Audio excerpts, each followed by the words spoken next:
जो 100 साल भगवान से अलग रहना पड़ेगा, ठीक है। तो इस सांप की वजह से उनको भगवान से 100 साल बिछुड़ के रहना पड़ा।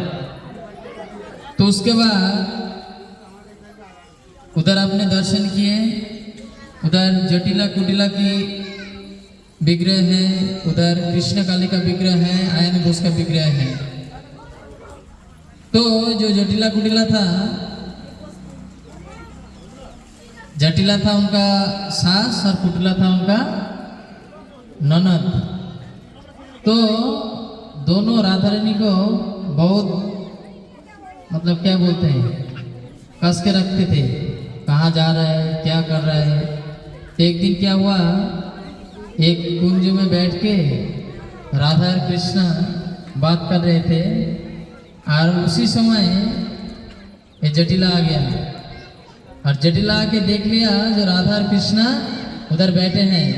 उन्होंने कुछ नहीं बोला, उन्होंने सीधा गया आयन घस का हाथ पकड़ा, बोला चलो दिखाते हैं, तुम बोलते हो ना आप हम तुम्हारे बीवी पे झूठा इल्जाम लगाते हैं, तो तुम जाके देखो तुम्हारा बीवी कैसा है, उधर कृष्ण के साथ वो प्रेम कर रहे हैं और तुमसे शादी किया। तो बोला अच्छा ठीक है। तो आयन घोष को लेके गया। तो तब राधा रानी बोल रहे देखो आयन घोष आ रहा है, जटिला आ रहा है, तो कुछ तो व्यवस्था करो। बोला हाँ ठीक है। तो क्या व्यवस्था किया, तो भगवान खुद आपने जो विग्रह दर्शन किया कृष्ण काली का, कितना हाथ है उनका, 4 कितना हाथ है उनका, 4 चार काली का हाथ है, 2 कृष्ण का हाथ है। किसी के पास तस्वीर होगा आप देख लीजिएगा कितना हाथ है। तो क्या दर्शन कर रहे हो, पहला दर्शन गलत साबित हो गया। तो एक में कृष्ण बांसुरी पकड़ के खड़े हैं और 4 में काली का रूप है, तो है कृष्ण काली। तो इसीलिए जो बंगाली लोग हैं वो मानते हैं कि जो कृष्ण है वही काली है, लेकिन ऐसा बात नहीं है। कृष्ण काली का रूप धारण कर सकता है, कुछ भी धारण कर सकता है, इन काली का भी कृष्ण का रूप, कृष्ण का गुण नहीं ला सकता। तो उधर वो विग्रह कृष्ण काली का, तो यहाँ इस तरह बहुत लीलाएं उधर होता था। तो ये है जाबट की कथा, ठीक है। ऊपर आप गए थे, उधर देखा है राधा रानी का चरण पादुका है, शयन कक्ष है। उधर नीचे एक वृक्ष था जो वो 5,500 साल की पुराना, राधा रानी खुद उसको लगाया था। वैसे वृंदावन का जितने भी हम वृक्ष देख रहे हैं, मैंने पहले दिन ही कहा था, ये सब राधा रानी ने खुद लगाया है। तो इसके बाद हम गए थे कोकिलावन। तो कोकिलावन की 2 कथा है। तो राधा रानी का जब शादी हो गया था, तब नए नए जब शादी करके जाते हैं तो कुछ दिन ससुराल को लगता है समझने के लिए, उनका जो एक जगह से दूसरी जगह पे हम जब सेटअप होते हैं तब टाइम लगता है ना थोड़ा, तो उनको भी थोड़ा टाइम लगा था। तो बहुत दिन हो गया था भगवान के साथ उन्होंने नहीं मिले थे। तो अभी क्या करें, ललिता सखी को बोला कृष्णा जो एक ललिता सखी काम करो, तुम कैसे भी करके राधा से हमको थोड़ा मिलने की व्यवस्था करो। तब ललिता सखी ने क्या किया, उन्होंने बोला ठीक है हम मिलवाएंगे। तब वो कोकिल होता है, कोकिल का राधा रानी के पास तो ललिता मिलते थे। तो ललिता जाके बोला मैं कोकिल का आवाज में बोलूंगा, तुम एक काम करना। बोला कोकिल डाक रहा है, मैं कोकिल बहुत दिन नहीं देखा, कोकिल देखने जाऊंगा। तो इधर ललिता सखी बाहर आके वो कोकिल का आवाज में पुकार रहा है और इधर राधा रानी उनके सास को बोल रहे हैं जो माँ मैं बहुत दिन वो कोकिल नहीं देखा हूँ, और कहाँ पे कोकिल डाक रहा है, एक बार मैं सुन के आता हूँ। तो गया उधर ललिता सखी ने कोकिल का आवाज में डाक रहा था और उधर कृष्णा खड़े थे, बस दोनों का मिलन हो गया। तो इसी बहाने दोनों मिल लिए। तो ये एक कारण है उस कोकिला वन का। और दूसरा कारण ये है, जब भगवान ये ब्रज में प्रकट हुए तब शनिदेव उन्होंने क्या किया, भगवान को दर्शन करने के लिए आया था। उन्होंने देख रहे हैं हम तो भगवान को विष्णु रूप में देखे, ऑफिसर, विष्णु मतलब ऑफिसर और कृष्णा मतलब वो ब्रज का बच्चा है। जैसे हमारे बच्चे को हम मारते हैं, पीटते हैं, डांटते हैं, प्यार देते हैं, सब कुछ करते हैं। तो देखा तो भगवान अभी बाल रूप में प्रकट हुए हैं, तो उनको जाके थोड़ा दर्शन करके आओ। तो उन्होंने गया दर्शन करने के लिए। माँ यशोदा ने मना कर दिया, बोला शनि को कौन दर्शन देता है इतना सुबह सुबह, अभी नहीं, आपको नहीं दर्शन देना, आप यहाँ से जाओ। तो शनि को भगा दिया वहां से। तो जब शनि को वहां से भगा दिया तो शनिदेव क्या करे, उनका दर्शन का विलास है, उनको बाल रूप में ही दर्शन करना है। तो आप जहाँ पे शनिदेव के दर्शन किए ना, वहां पे एक छोटा सा टीला था। टीला मतलब छोटा पहाड़। तो उसमें शनिदेव घुस गए थे, छुप गए थे।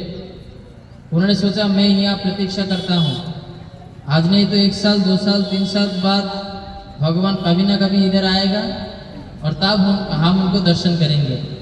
तो भगवान गाय बछड़ा लेके गोचारण करने के लिए इधर आए कोकिला वन में, और उधर शनिदेव कोकिल की आवाज में पुकारने लगे और भगवान समझ गए शनिदेव उधर छुपा है, उनको दर्शन देना है। तो उन्होंने गया और शनिदेव को दर्शन दिया, इसीलिए उस वन का नाम पड़ा कोकिला वन। ये कोकिला वन हमारा वृंदावन का जो द्वादश वन है ना, तो वो द्वादश वन से एक मुख्य वन है कोकिला वन, ठीक है। तो उसके बाद हम गए थे चरण पहाड़ी, है ना। तो चरण पहाड़ी क्या है ना, उधर हमने भगवान का चरण चिन्ह देखे हैं। तो भगवान जब बांसुरी बजाते थे तब ये जमुना जी जो बहते हैं, ये जमुना जी एक जगह पे खड़े हो जाते थे, स्टॉप, उनका पानी नहीं बहता था। वो भगवान को बांसुरी का तान सुनते थे। माता लोग घर में रसोई कर रहा था, कोई रोटी कर रहा है, कोई चावल कर रहा है। तो चावल उबाल रहा है, तो जितना हो के मान लो पूरा नहीं हुआ, जब चावल ने बांसुरी का तान सुना उनका उधर ही स्टॉप हो गया, उससे आगे नहीं जा रहा है। जो गोपगण थे वो जब भगवान का बांसुरी का आवाज सुनते थे तब वो दौड़ के चले जाते थे भगवान के पास। जो सखीगण थे भगवान का, जब वो बांसुरी का आवाज सुनते थे तो उसका पहले उनका श्रृंगार चलता था। तो उन्होंने अच्छे से श्रृंगार करता था। श्रृंगार करते करते किसी ने एक कान का पहन लिया, दूसरा कान में नहीं पड़ा। कोई बाल ठीक कर रहा था, आधा हुआ आधा नहीं हुआ। वो किसी को फूल लाके अच्छे से रखा, जो फूल लगाएंगे करके। ये कथा बोलছে,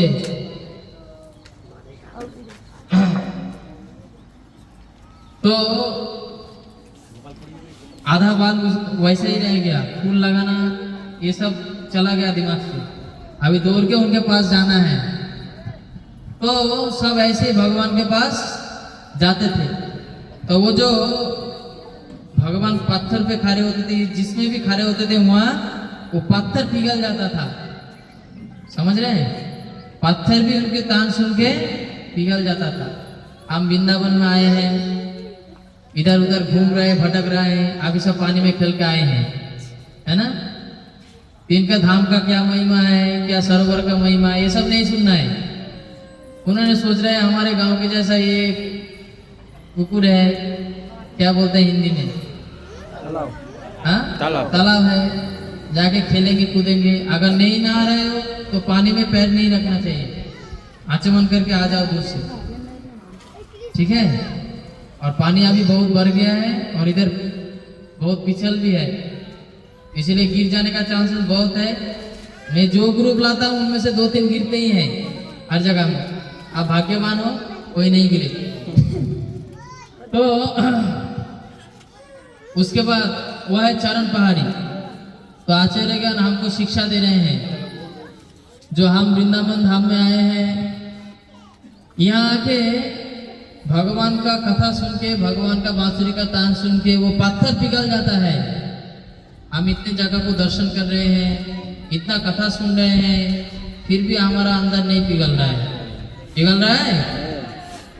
हम भले ही भगवान को छोड़ देंगे, कोई बात नहीं, लेकिन मांस मछली नहीं छोड़ेंगे, प्याज लहसुन नहीं छोड़ेंगे। भगवान जिंदगी से छूट गया तो क्या हुआ? प्याज लहसुन जिंदगी में होना चाहिए, है ना? एक तरफ भगवान है, एक तरफ प्याज लहसुन है, किसको चयन करेंगे आप? भगवान को। किसको? शर्म आ रहा है क्यों? हम समझ जाते हैं, जब आप चुप रहते हो ना, तो प्रभु नहीं, हमको उसके बगैर नहीं चलेगा। भगवान भगवान है तो भजेंगे, बूढ़े हो जाएंगे। फिर जो बूढ़े प्रभु जी लोग, माता जी लोग इधर आए हैं, उनको पूछो कैसे भजन कर रहे हैं। अभी पैर का तकलीफ आ गया, आंख में कम देख रहे हैं, अगर थोड़ा बिगड़े दूर में है तो नहीं दर्शन हो रहा है, पूछो। तो प्रहलाद महाराज, ध्रुव महाराज 5 साल में आए थे भगवान को भजने के लिए। और प्रहलाद महाराज श्रीमद् भागवत में खुद शिक्षा दे रहे हैं, ओ महाराज आचरत प्राज्ञो धर्मं भगवत निहा दुर्लभ मनुष्य जन्म तदुप्रधुवार्थदम। ना ये जो भगवत भजन है, ये बूढ़े होके नहीं करना है। ये देखो, ये बच्चे हैं, ये बच्चे हैं, एक गले में कंठी धारण किए हैं, कितना सौभाग्यवान है। तो इसी उम्र से भगवान का भजन चालू करना है। इधर मैं देख रहा हूँ बहुत सारे बच्चे इधर आए हैं, तो आप घर में उनको कृष्ण शिक्षा दो, भगवान के बारे में शिक्षा दो, अपना सनातन धर्म के बारे में शिक्षा दो। नहीं तो क्या होगा, जब बड़े हो जाएगा तब लड़का हो लड़की हो सब दारू पी रहे हैं, अभी सब नाइट क्लब में जा रहे हैं, और क्या क्या हो रहा है आपको मेरे से ज्यादा पता है। तो अभी से शिक्षा देंगे तो बूढ़े में आप ही मार खाने से बच जाओगे। ऐसे ही बात बोल रहा हूँ। तो कितना माँ बाप अभी दुखी है, और इस जगत में सबसे ज्यादा दुखी कौन है? जिसका बेटा बात नहीं सुनता है ना? देखो माता जी को पता है। तो बेटा बोला, बेटी भी है। तो ये है चरण पहाड़ी। तो घर में जाके ये वृंदावन से संकल्प करके जाओ, जी हम भगवान को दर्शन करने के लिए आए हैं, और यहाँ से कुछ लेके ही घर जाएंगे, खाली हाथ नहीं जाएंगे। माला किस किस के पास है? जप माला गले में कहाँ है? किस किस का नहीं है? हाथ उठाओ। 1 2 सब लाइन में खड़ा है, पीछे सब कितना हो रहा है गिन लो। कल हम सुबह 20 माला लाएंगे। आप मंदिर में नीचे हॉल पे आ जाना, 5:30 बजे सबको माला देंगे, ठीक है? और गले में वही होगा आइडेंटिटी आपका, ठीक है? जो माता जी के जैसे गले में है, ऐसा गले में लेके आपको घूमना है। मैं आपके कार्ड से नहीं पहचानूंगा। ये है टिकट भगवान का धाम जाने का। कंफर्म कर रहे हो कि नहीं कर रहे हो? और रेलवे नहीं करेगा, या आप करोगे, ठीक है? कल सुबह देंगे 5:30 बजे, अच्छे से नहा धो के नीचे आ जाना। तो उसके बाद हम गए थे वृंदाकुंड। बोलो वृंदा देवी की जय। तो जो वृंदाकुंड है वो वृंदा देवी का घर है। हम घर में पूछते हैं वृंदा देवी को वृक्ष के रूप में, लेकिन उधर हम साक्षात वृंदा देवी के दर्शन किया, है ना? तो उधर पीछे है गुप्त कुंड। तब जब जवान लोग वृंदा देवी को लेके जा रहे थे, तब वो वृंदा देवी गुप्त कुंड में छुप गए थे। इसीलिए उधर जेतु गुप्त हो गया था, इसलिए उनका नाम पड़ा गुप्त कुंड। तो वृंदा देवी को जब बोला भक्तगण, आप इधर क्यों नहीं जा रहे हो हमारे संग? सब ठाकुर जी जयपुर चले गए, आप इधर क्यों रहना चाहते हो?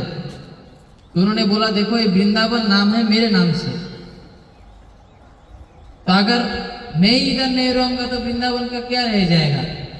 एक तो मेरे को रहने दो, मैं तो वृक्ष का रूप में रहूंगा, कितना मिटाएगा? फिर से मैं उग जाऊंगा, कोई बात नहीं। तो इसीलिए वृंदा देवी हमको कृपा करने के लिए वृंदावन में रुक गए, तब नहीं गए थे।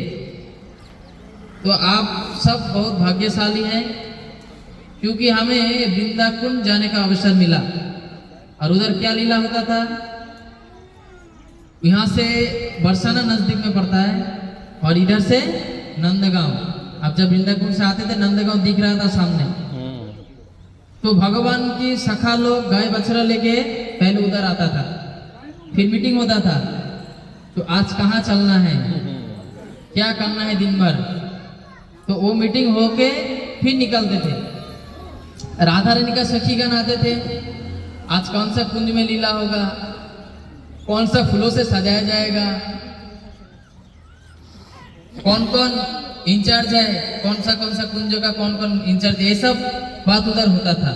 ठीक है, तो है वृंदाकुंड, बड़े विचित्र स्थान है। आप देखा वहाँ सुंदर एक बागीचा जैसा था, चारों तरफ बहुत सुंदर पुष्प पहले खिलते थे, अभी भी खिलता है लेकिन अभी सीजन नहीं है। तो इसके बाद हम आए हैं ये पावन सरोवर।